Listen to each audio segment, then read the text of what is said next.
Hello class, welcome. आज हम start करने जा रहे हैं आपकी बुक का न्यू चैप्टर जिसका नाम है tracing changes through 1000 years.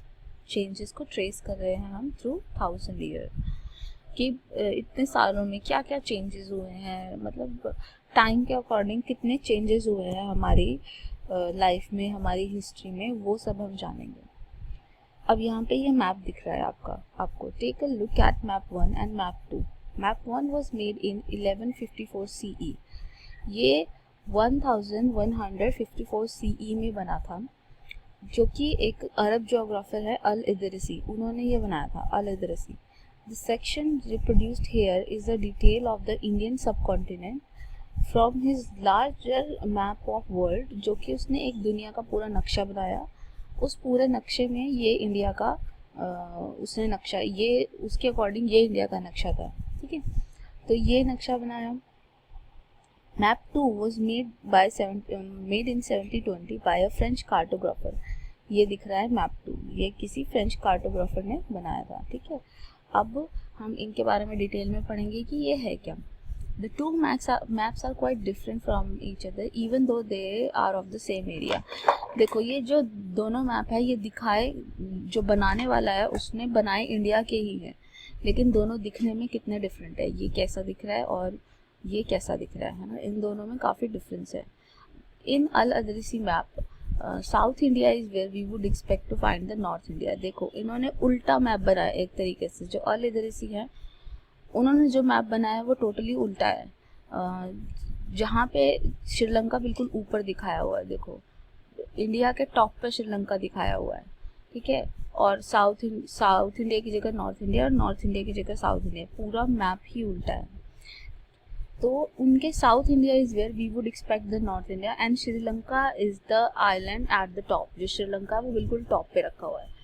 Place names are marked in Arabic and these are some well known name like Kannauj in Uttar Pradesh. जो कन्नौज है मतलब जगहों के नाम उन्होंने मार्क किए हुए हैं कि कहाँ पे क्या क्या है, ठीक है। नेक्स्ट मैप 2 है जो 600 साल बाद बनाया गया है, during which time information about the sub continent has change considerably. अगर इस मैप को आप देखो और आज का जो मैप है उसको देखो, ये क्वाइट सिमिलर लगते हैं, ये एक दूसरे के क्वाइट सिमिलर हैं। This map seem more familiar to us and the coastal area in particular are surprisingly detailed. जो कोस्टल एरिया है देखो कितने अच्छे से, ऐसे नहीं कि एक लाइन खींच दी है बस कोस्ट के नाम पे, उन्होंने पूरी कोस्ट की जो है मैप बनाने वाले ने पूरी कोस्ट की फाइन तरीके से उन्होंने पूरा ध्यान दिया है कि कहाँ पे थोड़ा सा बढ़ाना है, कहाँ पे थोड़ा सा घटाना है। नहीं तो वो सीधी लाइन भी मार सकते थे, ऐसे सीधी लाइन नहीं है, पूरा सही से बनाया है कि एक्चुअली में कहाँ कहाँ पर लैंड है, कहाँ कहाँ पर पानी है, ठीक है। तो इतना डिटेल्ड मैप बनाया उन्होंने। This map was used by European sellers and merchants on their voyages. जो वॉयजेस क्या होती है, वॉयजेस होती है ये समुद्री यात्रा होती है, जो समुद्री यात्रा होती है वो होती है वॉयज। तो जो मैप था वो यूरोपियन सेलर्स यूज़ किया करते थे अपनी समुद्री यात्राओं में। Equally important is the fact that the science of cartography differed in two periods. When historians read document, maps and texts from the past, they have to be sensitive to the different historical background, the context in which the information about the past was provided. जो cartography की science है, मतलब cartography, सबसे पहले तो इसको ही समझ लो कि कार्टोग्राफी क्या होता है। कार्टोग्राफी का मतलब होता है मैप बनाने की साइंस। जो मैप बनाने की साइंस होती है वो कार्टोग्राफी होती है। मैप बनाने के तरीके की, कैसे मैप बनते हैं कैसे नहीं बनते हैं, वो कार्टोग्राफी होती है, ठीक है। तो कार्टोग्राफी की जो साइंस है वो दोनों पीरियड में अलग अलग थी। When historians read document, map and text from the past, they have to be sensitive about the historical background। मतलब उस टाइम के बैकग्राउंड में कि वो कैसा, क्या सोच के उन्होंने, उस टाइम की थॉट प्रोसेस क्या रही होगी, उस टाइम पे लोग कैसे थे, उस टाइम पे क्या कैसी साइंटिफिक इनोवेशन रहे होंगे, क्या क्या रहा होगा। तो पूरा उस टाइम को जान के, फिर ही उसके कंटेक्स्ट को ही जान के, तभी हम इंफॉर्मेशन अबाउट द पास्ट ढंग से दे सकते हैं। जैसे कि जो इंडिया है, फॉर एग्जांपल में देते, जब इंडिया आज़ाद हुआ तो आज़ाद होने के बाद हमने कॉन्स्टिट्यूशन बनाया।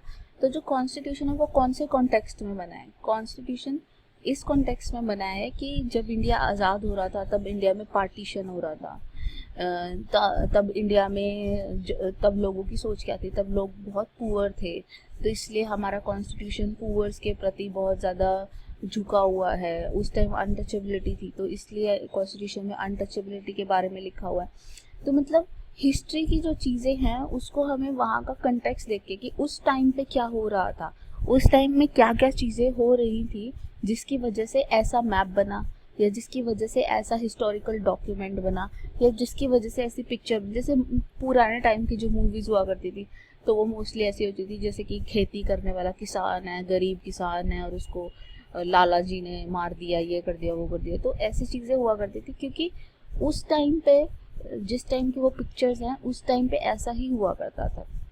लेकिन आजकल की पिक्चर्स बहुत डिफरेंट है। आजकल की पिक्चर उतनी ज़्यादा एक्शन वाली नहीं होती है, लेकिन जो नॉर्मल हमारी लाइफ की कहानियाँ होती हैं उनसे जुड़ी होती है, क्योंकि इस टाइम का दौर ये है ना, कि जहाँ पे कुछ और चीज़ें हमें देखने को मिल रही हैं। जैसे अंग्रेज़ी मीडियम हम देख रहे हैं कि बच्चों में बाहर जाके पढ़ने का बहुत ज़्यादा है, या आजकल अलग अलग टाइप की मूवीज़ हैं, ज़्यादा मार धाड़ वाली नहीं होती हैं, जो नॉर्मल लाइफ के किस्से होते हैं वही दिखाए जाते हैं, है ना। तो हमें हिस्टोरिकल बैकग्राउंड को देखना होता है कि कंटेक्स्ट क्या था, कि उस टाइम के लोगों की सोच क्या थी, उस टाइम में क्या हुआ करता था, ठीक है। ये कंटेक्स्ट का मतलब होता है।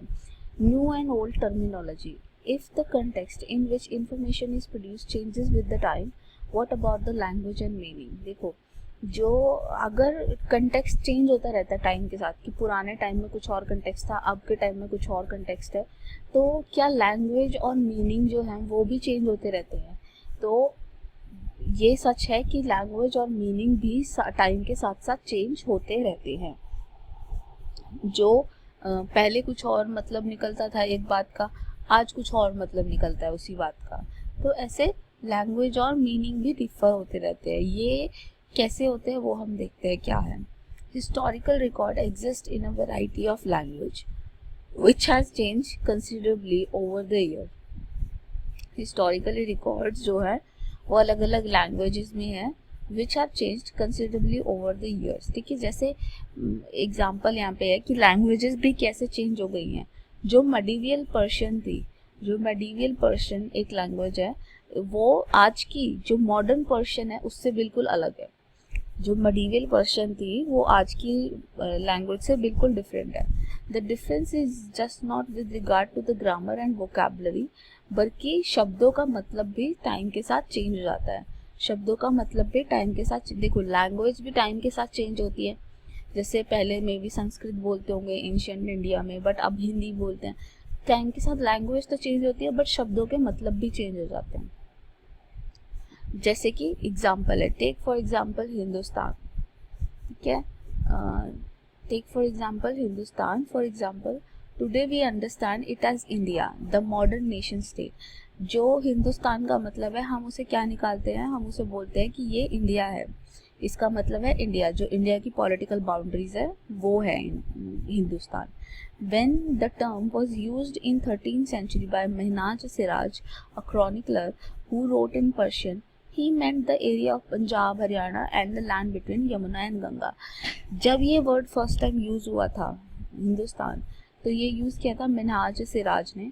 तो उन्होंने ये वर्ड यूज़ किया था पंजाब, हरियाणा और गंगा यमुना के बीच का जो लैंड है, सिर्फ उतने एरिया को। मतलब उन्होंने साउथ इंडिया छोड़ दिया, ईस्ट इंडिया छोड़ दिया, मतलब ऐसे छोड़ा हुआ था। उनके लिए हिंदुस्तान का मतलब ये एरिया था। He used the term in political sense for lands that were part of Delhi sultan. जो दिल्ली सुल्तनत के अंडर थे, जो दिल्ली सल्तनत थी, दिल्ली सल्तनत के अंडर जो एरियाज थे, सिर्फ उसको रेफर किया था कि वो है हिंदुस्तान, उसको बोलेंगे Hindustan. The area included in this term shifted with the extent of sultanate, but the term never included South India। जो सल्तनत है वो जैसे बढ़ती गई तो हिंदुस्तान भी बढ़ता गया, लेकिन कभी भी हिंदुस्तान में साउथ इंडिया को नहीं, मतलब साउथ इंडिया हिंदुस्तान का पार्ट नहीं था मेडिवल टाइम में, अकॉर्डिंग टू मेहनाज सिराज। ठीक है। बाय कॉन्ट्रास्ट, जब 16th सेंचुरी में बाबर ने यूज़ किया हिंदुस्तान शब्द, When Babur used Hindustan to describe the geography, the fauna and the culture of inhabitant of the subcontinent.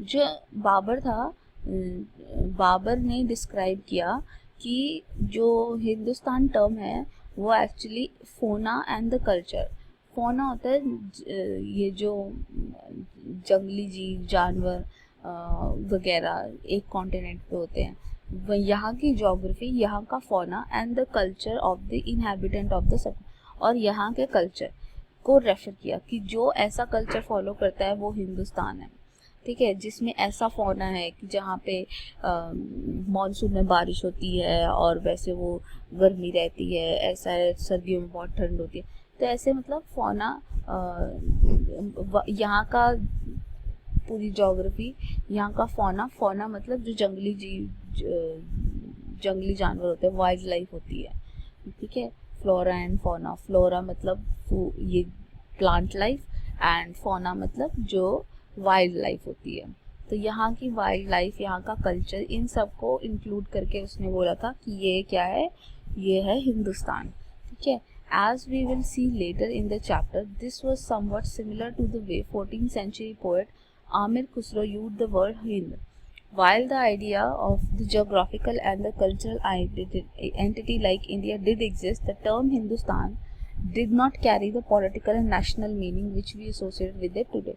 जो आजकल हम मतलब निकालते हैं कि इंडिया क्या है, इंडिया एक पॉलिटिकल एंटिटी है जिसकी बाउंड्रीज हमने डिफाइन की हुई है ना, कि ये इंडिया है। पहले इस हिंदुस्तान का मतलब वो नहीं था, हिंदुस्तान का मतलब अलग अलग लोगों के लिए अलग अलग था, ठीक है। तो यहाँ पे एक क्वेश्चन आ सकता है, वो मैं आपको क्लास के एंड में बता दूंगी, ठीक है। Okay, next, historian today have to be careful about the term they use because they meant different thing in the past. जो historian है वो उन्हें जो terms है पुराने वाले, अगर वो यूज़ करने हैं तो उन्हें बड़ी केयरफुली यूज़ करना पड़ता है, क्योंकि पास्ट में उनका मतलब कुछ और होता था। जैसे कि example foreigner is today used to mean someone who is not from India, है ना। In the medieval period, foreigner was any stranger who appeared, say, in a given village. देखो आजकल के दुनिया में फॉरेनर कौन है, आजकल हम इंडिया में अगर किसी को फॉरेनर बोलते हैं तो हम फॉरेनर उसको बोलते हैं जो इंडिया का नहीं है, जो इंडिया से बिलोंग नहीं करता है, उसको हम फॉरेनर बोलते हैं। लेकिन पुराने टाइम में फॉरेनर किसको बोला जाता था, पुराने टाइम पे फॉरेनर उसको बोला जाता था जो उस गांव से बिलोंग नहीं करता, मतलब इंडिया का तो है लेकिन उस गांव से बिलोंग नहीं करता है जिस गांव में वो इस टाइम खड़ा है, ठीक है। तो someone who was not a part of society और कल्चर, मतलब जो उस सोसाइटी, उस गांव का, उस सोसाइटी का, उस कल्चर का पार्ट नहीं था, उसको ही हम फॉरेनर बोल देते थे, ठीक है। A city dweller therefore might have regarded a forest dweller as foreigner. तो इसलिए कोई सिटी में रहता है अगर, तो वो अगर कोई जंगलों से उसके उसमें आ जाता है, सिटी में आ जाता है, तो जो सिटी ड्वेलर है उसके लिए जो फॉरेस्ट ड्वेलर है, फॉरेस्ट में रहने वाला आदमी है, वो उसके लिए एक फॉरेनर है।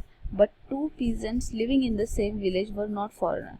बट अगर एक ही विलेज में वो दोनों रहते हैं तो वो फॉरेनर्स नहीं हैं, एक दूसरे के लिए फॉरेनर्स नहीं हैं, ठीक है। सिंपल, पुराने टाइम में फॉरेनर किसको बोलते थे, अगर एक विलेज से बिलोंग करता है और दूसरा उस विलेज से बिलोंग नहीं करता है, तो जो अगर मान लो मेरे विलेज में आप आ जाओ तो मेरे लिए आप फॉरेनर हो, या आपके विलेज में मैं चली जाऊं तो मेरे लिए, आपके लिए मैं फॉरेनर हूँ, ठीक है। तो ऐसे फॉरेनर का टर्म यूज होता था, ठीक है। तो अभी के लिए यही करते हैं, और एक क्वेश्चन मुझे आपको देना था, वो ये है, यहीं से आएगा, न्यू एंड ऑल टर्मिनोलॉजीज में से। So explain the meaning of the word changes over the time. Explain the meaning of words changes over the time, ये आपका क्वेश्चन है।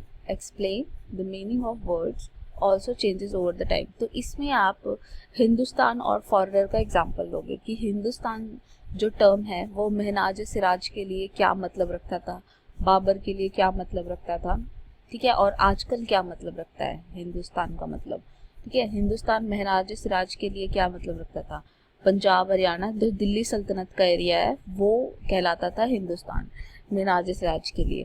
ठीक है, नेक्स्ट जो है वो कौन है, जो आजकल का बाबर के लिए हिंदुस्तान का मतलब था जो जो यहाँ की ज्योग्राफी है, यहाँ का फौना है एंड यहाँ का कल्चर है, उसको उसने टर्म रेफर किया हिंदुस्तान, कि जो लोग ये चीज़ फॉलो करते हैं वो हिंदुस्तानी है। ठीक है, जो ऐसा कल्चर फॉलो करते हैं वो हिंदुस्तानी है, तो उसने कल्चर से कनेक्ट कर दिया। आज के टाइम में अगर हम देखते हैं तो आज के टाइम में क्या है, हिंदुस्तान एक पॉलिटिकल एरिया है जो कि पूरी बाउंड्री वगैरह वाला है, ये आप इसका आंसर लिखेंगे। ठीक है, और उसी में दूसरा एग्जाम्पल इसका फॉरेनर का लिखेंगे, क्योंकि एक के विलेज में अगर दूसरा कोई आ जाता था तो उसे फॉरेनर मानते थे, लेकिन आजकल हम फॉरेनर किसे मानते हैं, जो इंडिया का सिटीजन नहीं है। ठीक है, टर्म फॉरेनर की डेफिनेशन चेंज हो चुकी है, तो ये आप करके रखिएगा। Thank you so much.